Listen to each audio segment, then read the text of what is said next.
Okay, take a look at this car and tell me, what do you see? Put it in the comments right now. Go on. What do you see? Now, if you said Fiat 500, then unfortunately, you score 0 points, because this is, of course, the Abarth 500e, the first ever electric car to wear the famous Scorpion badge. Now, it's going to be in the UK in a couple of months, and you know what? I'm here to just have a good old nosy, really.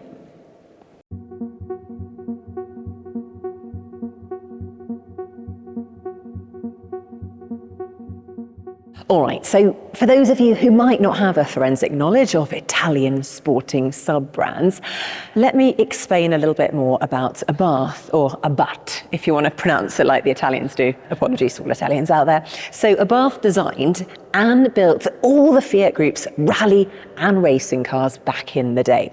I guess you could kind of think it as Fiat's version of BMW's M division or Mercedes AMG brand. It's that kind of thing we're talking about. Now, the first model to arrive is going to be this, the Limited Edition Scorpionissima, which basically means Super Scorpion, something like that anyway, which is basically the standard Abarth version. Now, only 1,949 are going to roll off the production line. This is a number that pays homage to the Abarth's birth year, so if you want one, you better get your order in.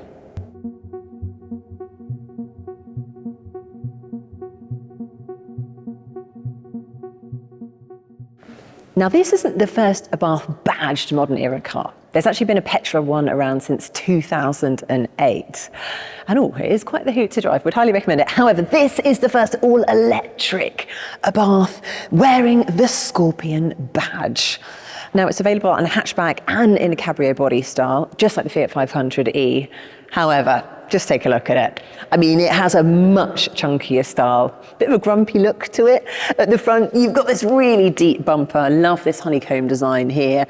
And I think this is pretty much the proof that this is an Abarth, not a Fiat 500.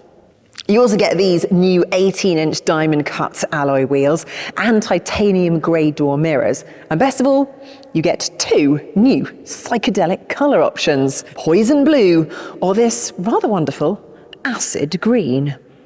Now, take a look inside. Take it all in for a minute, because it is so much sporty. I think it's got such an edge compared to its Fiat sibling. The Scorpionissima Launch Edition comes with these rather lovely sports seats, a really nice addition. Alcantara, of course. They're also super comfortable and hold you in position. Plus, you have Alcantara on the steering wheel and up front on your dashboard. Plus, this really lovely stitching.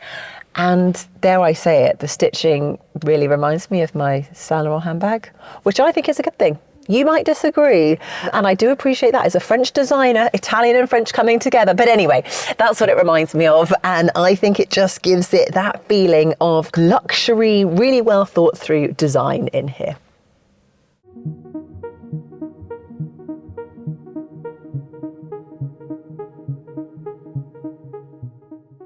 Now, I don't know about you, but one of the things I do actually really enjoy about electric cars is the tranquility, the calmness, almost the silence you get.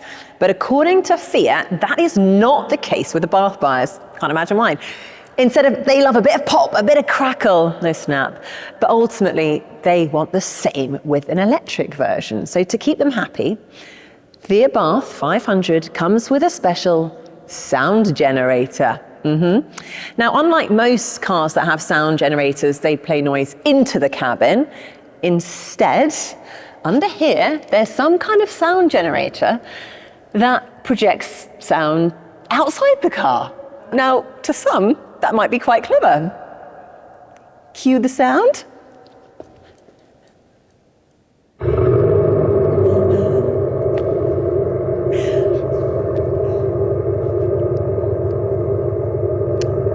That's not what I was expecting. Okay, this is the first time I've heard it. I don't really know what to think, because standing down here where the exhaust is, obviously normally at this point when you hear that, you also get that feeling of a rumble in your chest, in the pit of your stomach. Currently the rumble is just happening in my ears, so it's a little bit disconcerting, but also I like it. It's quite fun. Why not? If the reason that you fall in love with the car is about the sound, and this is going to help people make that switch to electric, then why the heck not?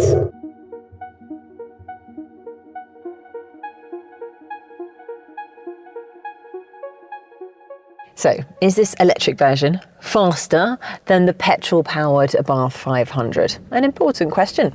And the answer, well, it should be simple to answer, right? But of course it's not. So, listen to this. It takes 7 seconds to get from 0 to 62 miles per hour, which is slower than the petrol version. However, it's faster to 30 miles per hour because, of course, it's electric, it's got loads more torque. And it's also quicker between 40 to 60 miles per hour. Bit confusing. So really, it's kind of the same, isn't it? Fiat has actually tested this back to back with the petrol version at its own test track just outside Turin, and the electric version was faster.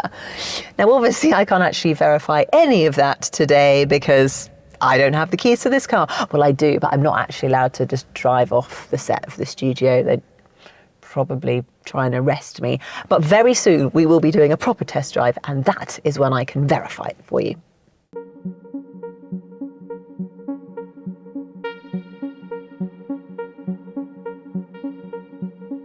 So, the Abarth 500e comes with a 42 kilowatt hour battery. Now, that's the same size as the pack fitted to the normal 500, but don't be fooled, because it's not exactly the same battery. So in order to deliver 155 brake horsepower to the wheel, what Abarth have done is they had to create a new spec that allowed for a bigger transfer of energy. Rather clever.